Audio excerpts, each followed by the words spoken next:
Di bawah langit digital yang cacat dan bising, ada jantan berdansa tapi jiwanya asing. Dibaptis filter dan gengsi yang tak pernah punya akta. Mereka bukan manusia, mereka algoritma yang pandai berdusta. Ada jantan yang lahir dari cahaya dan ada yang tumbuh dari bayangan algoritma. Jagat maya Aratnasun dalam aplikasi sarang monyet. Mereka muncul di feed, berjoget, tersenyum, dan tenggelam dalam efek kecantikan palsu. Di ujung jarinya, dunia terbakar dalam gerakan tanpa makna. Mereka menyebut dirinya pria, tapi lupa bahwa kejantanan bukanlah swafoto di rooftop mall atau suara falsetto yang diunggah sebelum subuh. Dalam tubuh mereka, testosteron tersesat. Dalam pikirannya, identitas dibangun dari like dan komentar genit. Menurut Georges Bataille, kita hanya memahami diri sendiri lewat batas di antara tawa dan tangis, tubuh dan nalar, erotisme dan kematian. Maka jantan Sarmon adalah tubuh yang tertawa ketika mati rasa. Sebuah narasi eksistensial yang menolak menjadi pria sepenuhnya, tapi juga tak pernah menjadi betina. Mereka seperti monyet melihat cermin, takjub pada bayangan yang bukan dirinya. Mereka berdansa bukan untuk kegembiraan, tapi karena takut tak terlihat. Jantan Sarmon bukan makhluk nyata. Mereka adalah mitologi yang tercipta dari rasa kurang dan upaya tampil lebih.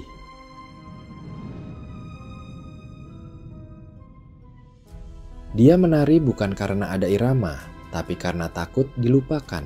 Jantan Sarmon muncul dari algoritma yang menuntut gerakan konstan.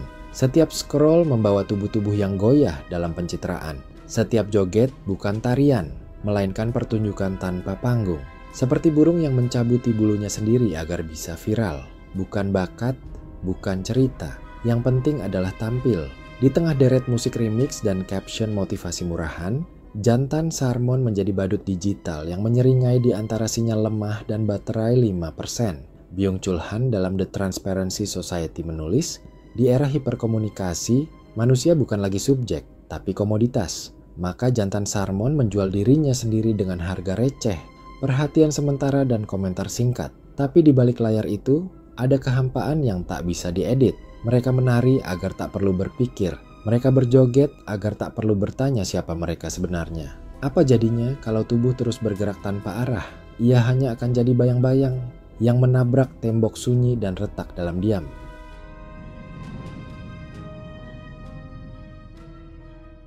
Dia tak benar-benar kaya, tapi dia pintar berpura-pura.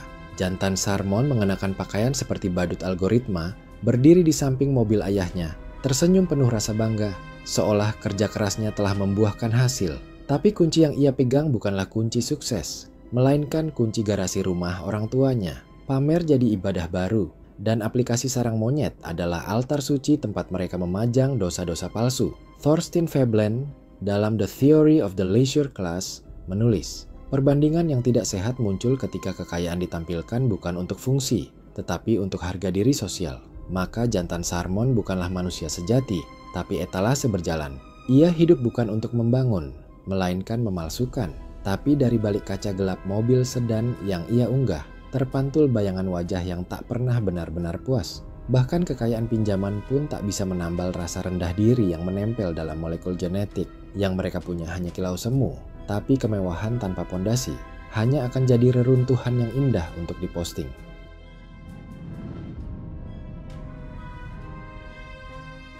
Ada jenis cinta yang busuk bukan karena tidak diberi air, tapi karena disiram dengan racun ekspektasi absurd dari jagat digital. Jantan Sarmon tak benar-benar mencintai pasangannya. Ia mencintai fantasi tentang perempuan yang belum pernah menyentuh tanah. Betina dari sarang monyet yang tiap unggahannya disaring, disunting, dibentuk dalam algoritma estetika digital sarang monyet.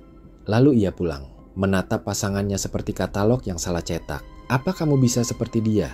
Tanyanya, padahal dia sendiri tak pernah jadi apapun selain jantan kumel dan dekil yang haus validasi.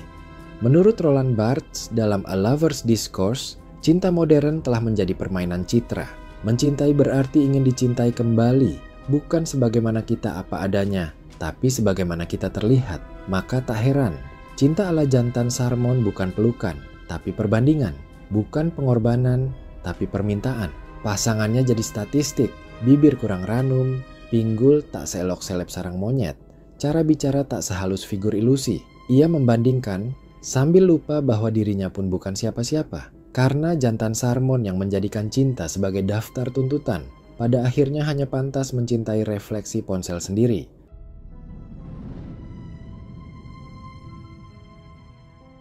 Di titik ini, absurditas bukan lagi ironi, melainkan orgasme visual tanpa klimaks spiritual. Jantan Sarmon dengan jemari seperti anak panah hasrat yang putus kendali, menjadi makhluk yang rajin memuja setengah tubuh. Ia like, ia simpan, ia khayalkan, lalu mengocok diam-diam. Menurut Georges Bataille, erotisme adalah pelanggaran batas, tempat manusia menyentuh kehancuran demi sejenak rasa hidup. Dan jantan Sarmon melakukannya berkali-kali sehari, bukan karena cinta, bukan karena kagum, tapi karena kegersangan batin yang tak mampu dia sebutkan dengan bahasa apapun. Setiap like di tubuh betina Sarmon bukanlah apresiasi, melainkan doa sunyi dari kesepian. Ia tahu tak akan pernah bisa menyentuh, tapi entah kenapa tetap menggigil dalam simulasi keintiman yang nihil. Ia memuja kesempurnaan, namun hidupnya sendiri berantakan. Ia menginginkan cinta yang jujur, tapi tak bisa berhenti menatap dada yang bukan miliknya. Ia haus akan hubungan, namun hanya minum dari sumur digital yang kering oleh kepalsuan. Di sini, erotisme menjadi eksekusi, dan jempolnya adalah algojo yang meniadakan makna hari demi hari.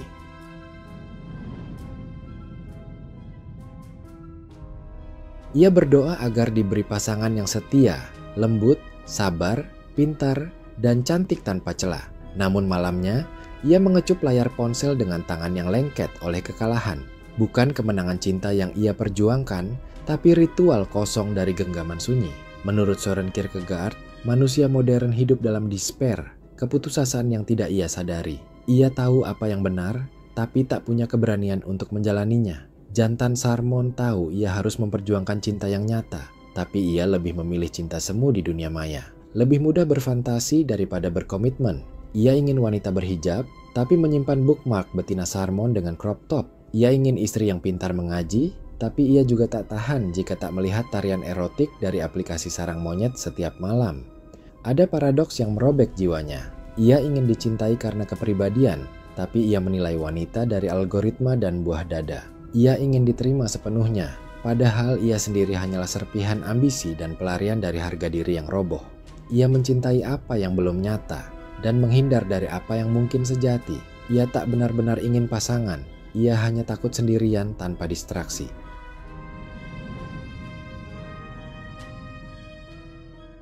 Jantan Sarmon memuja wajah natural, seolah itu adalah lambang kebebasan dari rantai-rantai budaya. Namun, di balik pujian itu, ia malah berjingkrak di kolom komentar postingan betina Sarmon berlapis 10 langkah makeup, sebuah ironi eksistensial yang tajam. Simone de Beauvoir mengingatkan bahwa eksistensi manusia adalah pergulatan antara menjadi subjek dan objek, antara kebebasan dan belenggu sosial. Jantan ini terperangkap dalam paradoks keinginan, ingin pasangan yang autentik, namun terbuai oleh ilusi citra yang dipoles rapi. Komentar genitnya bukan sekadar rayuan, tapi perwujudan konflik antara hasrat dan norma.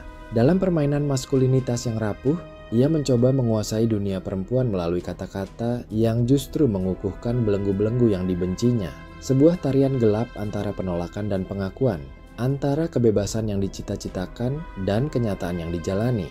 Jantan Sarmon berdiri di ambang kontradiksi, menanti apakah ia akan memilih menjadi dirinya sendiri atau hanya sekadar bayangan dalam panggung sandiwara sosial.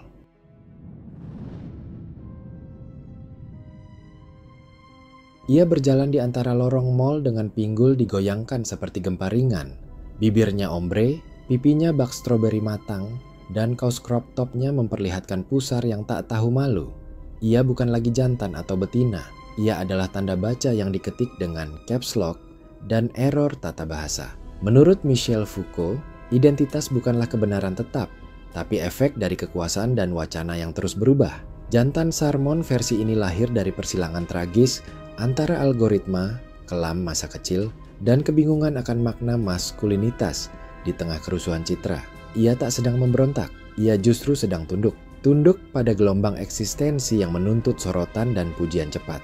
Setiap post, setiap gaya feminin, setiap scroll adalah usaha panik untuk menjadi sesuatu, apapun, asal bukan dirinya yang asli. Paradoks pun mencuat, ia ingin bebas dari norma, namun tetap ingin dipuja dalam norma baru yang lebih kejam.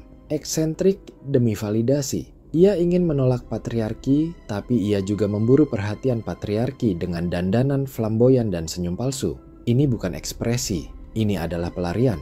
Pelarian dari kenyataan bahwa tak ada yang menginginkan kehadirannya tanpa topeng. Ia telah jadi poster pelarian kodrat dari zaman tanpa fondasi.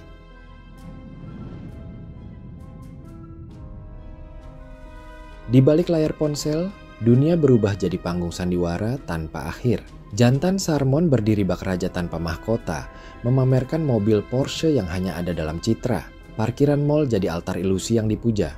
Sebuah pertunjukan di mana yang nyata tergantikan oleh tampilan semu, di mana konsumerisme merasuk sampai ke sumsum jiwa. Guy Debord pernah berkata bahwa dalam masyarakat spektakel, hubungan manusia tergantikan oleh representasi gambar. Jantan Sarmon bukanlah aktor sukses, melainkan boneka dalam pertunjukan yang ia sendiri pun tidak paham skenarionya. Ia mengejar kemewahan dengan cara memamerkan kebohongan, bukan kepemilikan, tapi citra kepemilikan yang dikejar. Setiap jepretan dan caption adalah tabir tipis yang menutupi kehampaan.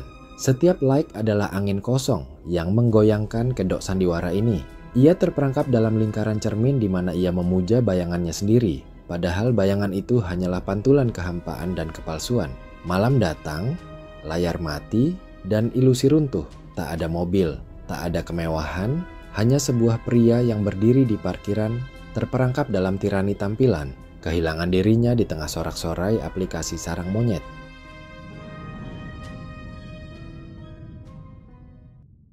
Dalam sunyinya layar yang terus menyala, Jantan Sarmon berdiri sendiri, bukan sebagai raja dunia maya, tetapi sebagai jongos bayangan yang ia ciptakan sendiri. Arthur Schopenhauer pernah menyebut hidup sebagai medan pertarungan antara keinginan dan penderitaan, sebuah ironi yang melahirkan kehampaan tanpa akhir. Setiap like yang didapatnya adalah bisikan kosong, gema tanpa makna yang menambah berat beban eksistensinya. Ia memuja kemewahan yang bukan miliknya, mengidamkan naturalitas yang bertolak belakang dengan tindakannya sendiri. Semua itu hanyalah topeng rapuh yang menyembunyikan kerinduan paling dalam, pengakuan, dan makna. Namun, dalam paradoks terbesar, pencarian ini justru mengikatnya lebih erat pada kekosongan. Di dunia di mana citra menguasai realitas, Jantan Sarmon menjadi simbol dekadensi modern, sebuah potret lelaki yang terjebak dalam labirin absurd tanpa jalan keluar.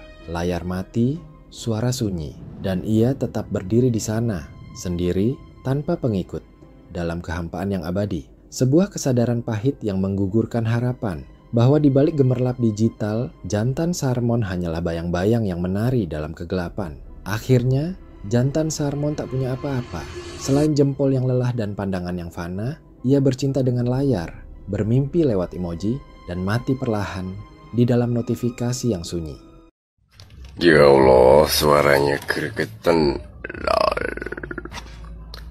Ndang digigit no. Keuhep sanda. Mahmud mama muda. I love you. Jangan kayak gitu ya lain kali.